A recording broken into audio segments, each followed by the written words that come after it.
Ich reise mit dir nach Chile ans Meer, am Pazifischen Ozean. Ganz in der Nähe vom Ufer vom Pazifischen Ozean hat eine alte Frau gelebt. Sie war ganz arm und hatte nur noch eine kleine Hütte, wo sie drin gelebt hat. Die Hütte ist Stück für Stück am kaputtgehen. Doch die alte Frau hat ihr einfaches Zuhause nicht verlassen. «Wohin will ich auch gehen? Ich habe weder Mann noch Verwandte, die leben.» Die Frau war nicht nur alt, sondern auch langsam und schwach. Darum konnte sie nicht arbeiten, um Geld zu verdienen. So war ihre Hauptaufgabe vom Tag, das Essen zu suchen. Ihr meistes Essen hat sich aus Muscheln und kleinen Fischen zusammengesetzt. Die hat sie am Strand gesucht, wo immer wieder mit einer Welle an den Strand gespült worden sind oder stecken geblieben sind zwischen den Felsen. Manchmal hat ein heftiger Sturm gewütet. An diesen Tagen hat die alte Frau ihre Hütte nicht verlassen. Sie hat Angst gehabt. «Oh, draussen wütet es wieder. Es regnet und stürmt und wird unheimlich.» An diesen Tagen hat sie auch kein Essen sammeln. Wenn sie Glück hatte, hat sie noch Vorrat vom Vortag. Und sonst ist sie einfach mit leerem Magen ins Bett gegangen. Es ist schwierig, mit leerem Magen einzuschlafen. Der Gedanke aber, wenn nach dem Sturm wieder schön wird, nicht nur Muscheln und kleine Fische am Strand liegen, sondern auch Holzstücke, wo sie daraus an kühleren Tagen ein warmes Feuer machen kann, um sich daran zu wärmen, hat ihr das Einschlafen manchmal ein bisschen einfacher gemacht. Einmal, mitten in der Nacht, hat es wieder mal ganz fest gewütet und gestürmt. Riesige Wellen hat sie von ihrer Hütte aus gesehen, so gross, wie sie es noch nie gesehen hat in ihrem Leben. «Oh, der Sturm und der Regen und die grossen Wellen, die machen mir Angst. Ich bin froh, wenn der Sturm wieder vorbei ist.» Bis zum Morgen hat es geregnet. Die alte Frau hat gewartet, bis es ruhig und trocken war. Gegen Mittag war es soweit und sie hat ihre Hütte verlassen. «Nach so einem Sturm bin ich gespannt, wie viele Muscheln, kleine Fische und Holzstücke ich am Strand finde.» Und läuft voller Zuversicht nach einer angstvollen Nacht mit einem Lächeln an den Strand. Als sie am Strand unten war, sieht sie, wie eine riesige Welle, wie aus dem Nichts, vom Meer direkt ans Ufer, näher auf sie zukommt. Doch weil sie alt und langsam war, rührt sie sich auf den Boden, legt die Hände schützend über ihren Kopf und weiss nicht, ob sie das viele Wasser wird überleben. Sie merkt, wie sie ganz nass ist. Sie bleibt ganz starr in dieser Haltung am Boden liegen und die Hände immer noch schützend über ihren Kopf. Es ist schon eine Weile vergangen, da spürt sie, dass sie nicht mehr von Wasser umgeben ist. Vorsichtig und mit viel Mühe steht sie auf. Vom Kopf bis Fuß ganz durchnässt. «Was war jetzt das? In meinem ganzen Leben habe ich noch nie so etwas Seltsames erlebt, dass einfach aus dem Nichts raus so eine grosse Welle vom Meer herkommt.» Sie sieht, wie sich das Wasser wieder ins Meer zurückgezogen hat. Sie war so erschöpft, dass sie einfach nur noch heim wollte, ohne dass sie einen einzigen Fisch oder eine Muschel gesammelt hat. Da aber sieht sie ganz in der Nähe von ihr eine riesige Muschel. «Was ist das für eine riesige Muschel? So schön und gross? Ich wüsste nicht, wenn und wo ich schon so eine grosse Muschel je gesehen habe oder davon gehört. Es sieht gerade so aus, als hätte mir die Welle die geschenkt.» Hat sie sich mit einem Lächeln gesagt. «Da werde ich lange an dieser zu essen haben.» Nach dem Anblick von dieser sonderbaren Muschel spürt die alte Frau, wie Kraft wieder in ihren Körper zurückkehrt. Das braucht sie jetzt auch, denn sie will die grosse Muschel nämlich zu ihrer Hütte schleppen. Das hat ziemlich gedauert, bis sie die Muschel bei ihrer Hütte hatte. Sie hat dazwischen immer wieder eine Pause gemacht. So hat sie Stück für Stück zu ihrer Hütte geschleppt. Daheim angekommen, ist sie neben dieser riesigen Muschel am Boden gesessen und hat gestrahlt. «Und ich habe gemeint, ich müsse sterben.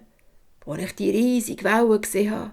Und jetzt habe ich aber eine riesige Muschel gefunden, die für mehrere Tage mich satt macht.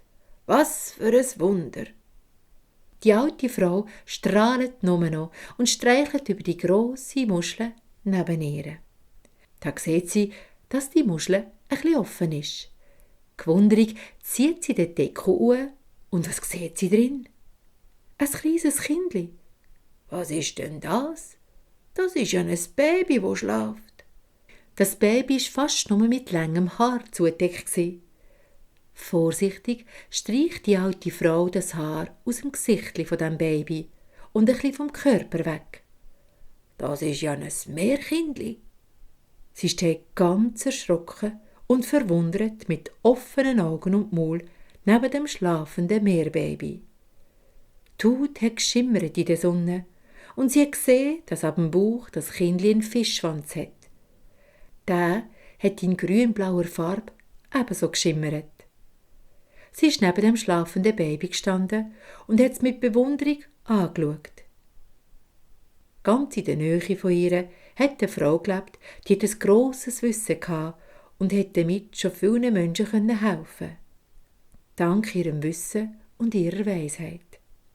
Zu der ist die alte Frau jetzt gelaufen. Du musst sofort unbedingt zu mir kommen. Ich habe etwas ganz Besonderes gefunden, rief die alte Frau so laut wie sie kann dieser wissenden Frau zu. Guten Tag, ich habe dich schon lange nicht mehr so lebendig gesehen und erlebt. Dann muss es wirklich dringend sein, wenn du mir nicht einmal guten Tag sagst. Ja, das ist es auch. Und die alte Frau läuft voraus bis zu ihrer Hütte. Bei ihrer Hütte angekommen, zeigt sie auf das Meerbaby. Schau, was in dieser Muschel liegt. Oh, das ist das Kind von der Meereskönigin. Die hat das in dieser Muschel versteckt. Aber warum? Wie bist denn du an das Kindli gekommen? Fragt sie die alte Frau. Und die erzählt ihr von dieser riesigen Welle, die direkt auf sie zugekommen ist und dann die Muschel neben ihr vorgefunden hat. Du musst das Kindli auf einen Felsen legen, möglichst nahe vom Meer, dass ihre Mutter mit einer Welle zu dem Baby kommen kann. Die muss nämlich ihr Baby füttern.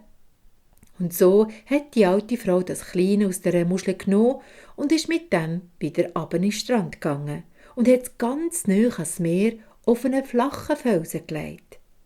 Es ist nicht lang gegangen, fängt sich das Wasser an zu bewegen, sprudeln und ein Rauschen hört man. Und eine wunderschöne Frau taucht auf. Eine Meerjungfrau. Nein, Meereskönigin persönlich schaut aus dem Wasser. Ihres lange, schimmernde Haar mit einer feinen Krone auf dem Kopf aus den schönsten Muscheln und Perlen, wo alles im Licht glitzert und glänzt.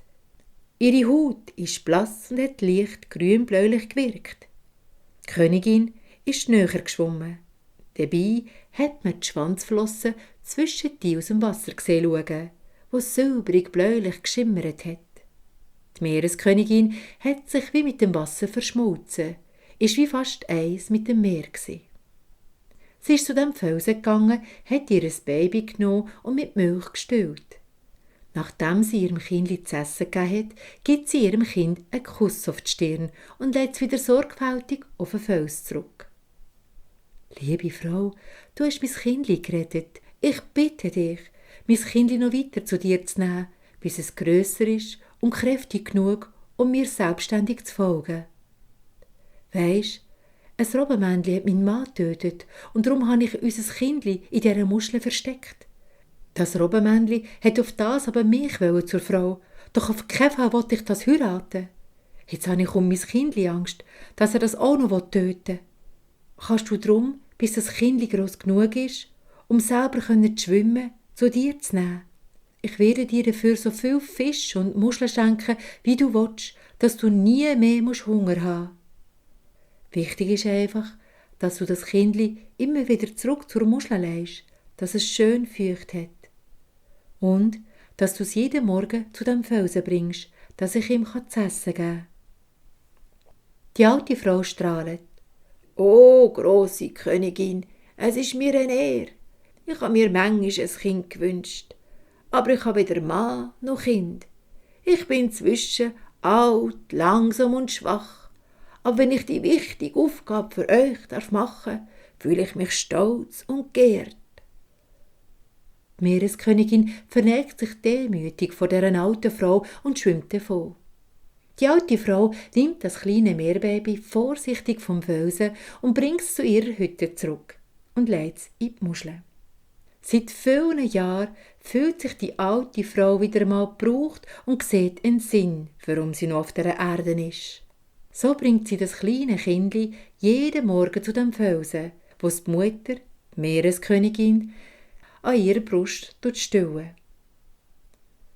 Nachdem findet die alte Frau jedes Mal so viele Muscheln und kleine Fische, dass es für eine ganze Woche reichen würde. Nachdem die Meereskönigin ihr Kindli aber gestillt hat, dreht die alte Frau wieder heim und legt es sorgfältig in die Muschel zurück. Das Kindli wächst und wächst, bis es zu einem starken Mädchen wird und die alte Frau es fast nicht mehr tragen mag. Ja, sie hat gemerkt, dass es Zeit ist, um sich von dem liebevollen Meermädchen zu verabschieden. So ist sie noch ein letztes Mal mit dem Meermädchen an den Strand gelaufen. Dort hat sie sein Wasser gelegt und die Tränen sind ihr nur so runtergelaufen. Du bist das Beste gsi, was mir je in meinem langen Leben passiert ist. Und sie jetzt noch ganz fest an sich gedrückt. Und dir danke ich von Herzen für all die Liebe, die du mir geschenkt hast in dieser ganzen Zeit. Auf das aber hat sich das Wasser wieder stark bewegt und es hat angefangen zu sprudeln und die Meereskönigin taucht auf. Die Tochter schwimmt zu ihrer Mutter und die nimmt ihre Tochter an die Hand. Beide winken der alten Frau noch lang zu, bis sie nach einer Weile beide im Meer verschwunden sind. Doch jeden Tag hat die alte Frau weiterhin genug Fisch und Muscheln am Strand gefunden. Und manchmal hat die eine oder andere Muschel eine wertvolle Perle drin getragen. Wenn die alte Frau das Meermädchen vermisst hat, ist sie am Felsen gesessen, dort, wo sie das Baby hingelegt hat. Und gleich darauf ist das Meermädchen auch erschienen. Die alte Frau hat auf das aber über die wunderschönen, glitzernden Haare gestrichen und dabei haben sie einander Geschichten erzählt.